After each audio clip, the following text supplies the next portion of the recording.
আসসালামু আলাইকুম। আজকে আমি গাছে কিভাবে সার দিয়ে পরিচর্যা করি সেটা আপনাদের সঙ্গে শেয়ার করব। এটা হচ্ছে খোল ভোজা, সরিষার খোল ভোজা পানি 7 দিন ভিজিয়ে রেখেছিলাম। এই পানিটা এখন এটার সঙ্গে দিয়ে দেব।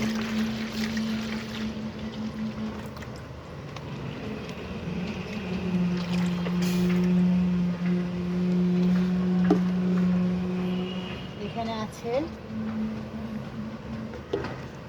এটা হচ্ছে চাল ডাল ধোয়া পানি। এখন এটা দিয়ে দেব।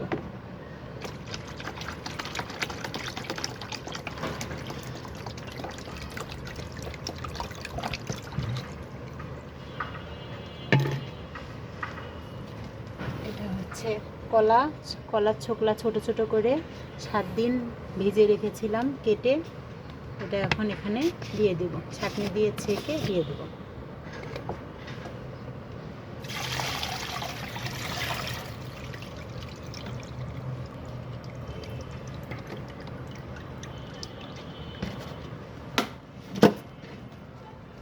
সঙ্গে আরও 1 লিটার পানি, 1 লিটার ফ্রেশ পানি এটা দিয়ে দেব।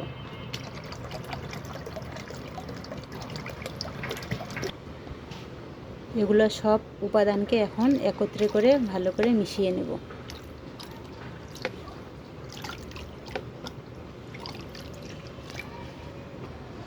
এগুলো এখন সবগুলো গাছে দিয়ে দেব।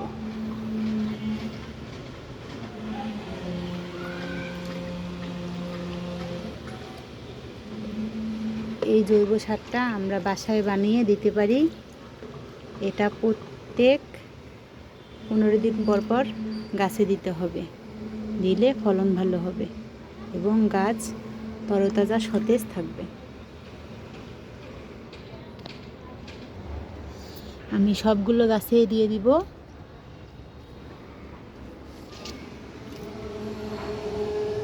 যারা হচ্ছে ছাদ বাগান করেন, বারান্দা বাগান করেন, তাদের জন্য এই পানিটা অনেক উপকার। এটা হচ্ছে আমার গাছে আমি প্রত্যেক 15 দিন পর পর 7 দিন পর পর দিয়ে থাকি। এগুলা হচ্ছে ধনিয়ার পাতা, আমি 7 দিন আগে বীজ ছিটিয়ে দিয়েছিলাম, ওইখান থেকে যে এরকম বীজ বেরিয়েছে। আপনারা যারা বারান্দা বাগান করতে চান তারা এভাবে বারান্দায় ধনিয়া চাষ করতে পারেন, অনেক ভালো ফলন পাবেন। দেখেন এখানে আমি পানিতে কলমি চাষ করেছি। কলমি শাক খেয়ে পাতাগুলো সব নিয়ে শুধু ডাঁটাটা লাগিয়ে দিয়েছিলাম পানির মধ্যে। আমরা একবার তুলে খেয়েছি, আরও হচ্ছে, এখানে আরও সুন্দর হচ্ছে। এর পাশে হচ্ছে পুঁই শাক। এই পুঁই শাক আমরা 2বার তুলে খেয়েছি, একবার মাছের সঙ্গে খেয়েছি আর একবার শুধু ভাজি করে খেয়েছি। দেখুন কত সুন্দর হয়েছে।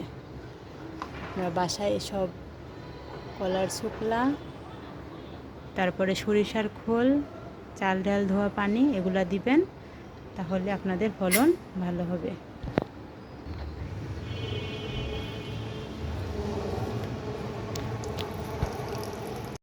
এই বারান্দায় আমি 2 দিন আগে শুধু এখানে ডাঁটা শাকের বিচি দিয়েছিলাম।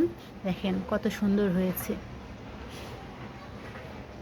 এখানেও দিয়েছি, 2 দিন আগে দিয়েছি, অনেক সুন্দর হয়েছে।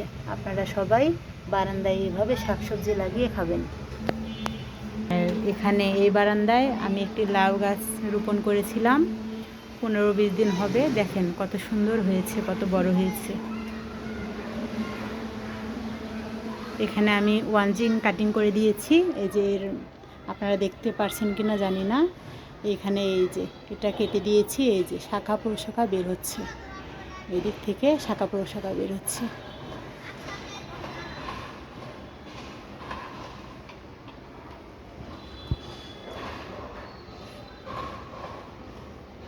এখন হচ্ছে এই পানিটা আমি দিয়ে দিব গাছে। এভাবে আস্তে আস্তে দিবেন, এক জায়গায় বেশি পানি যেন না পড়ে, অল্প করে দিবেন। এভাবে অল্প করে করে এভাবে দিবেন।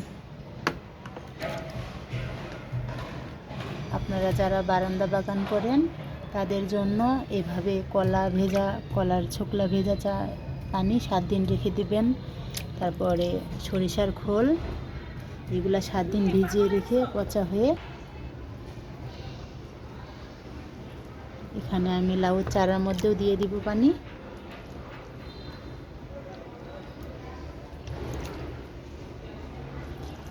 ভিডিওটি ভালো লাগলে সাবস্ক্রাইব করে যাবেন এবং শেয়ার করবেন। আল্লাহ হাফেজ।